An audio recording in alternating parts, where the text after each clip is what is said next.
itself was published in the Time magazine, and this article talks about the vast amount of data made available on the internet by users and how it is used potentially both for good and for bad. So what are the advantages, according to this article, of data mining? Now, the advantages include companies knowing what you might want to buy using your Facebook likes, and specifically the likes and interests of your friends, because that will determine what you're interested in as well. The customized Google searches that Google allows by compiling the previous searches that you had. There's also targeted advertisements for products and services that you might be interested in. So just by the searches and the likes and all of the data that you put out on the internet, companies can actually target what products and services would interest you. And these actually allow for advertisements that you might enjoy, unlike most advertisements where you'd just be frustrated and annoyed by. Now, what about the disadvantages? So according to this article, disadvantages of data mining include less control over what is shared and not shared. So also a problem is that when the author, Joel Stein, gave his name and email to a data miner, he was able to come back to him with his social security within about an hour. You have to actually make a physical effort, like I said earlier, to increase privacy. You are not always sure what advertiser is taking your information.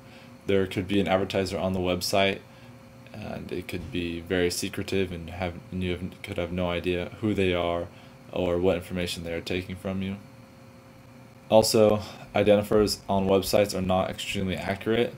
The example that the author gave was through Blue Kai, who believed that based on his purchase of $180 for his wife from herroom.com, that he was a 18 to 19-year-old woman.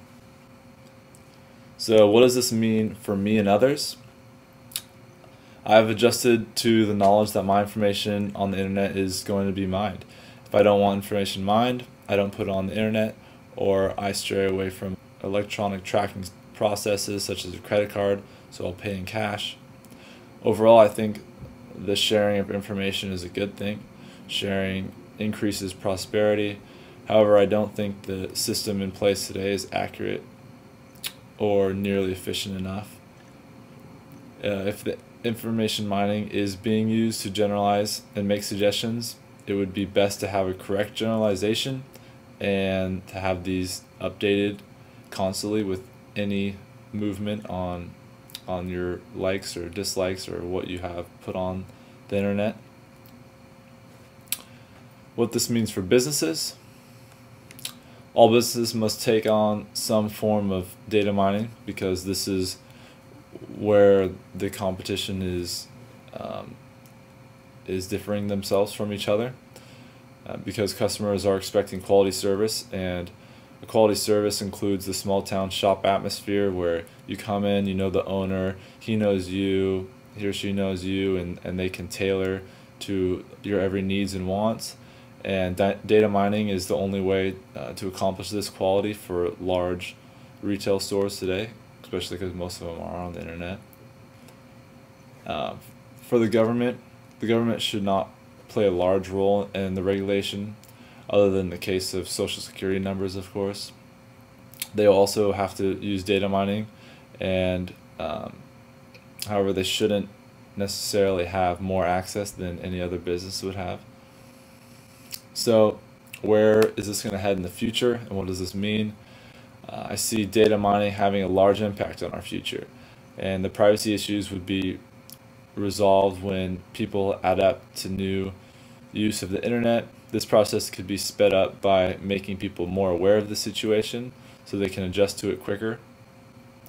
Like Joel Stein said from the Time article, the more he learned about data mining, the less concerned he was.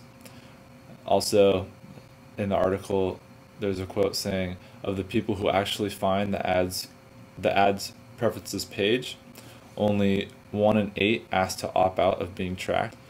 So it's a interesting topic to keep an eye on for our future, and it will most definitely have a large impact.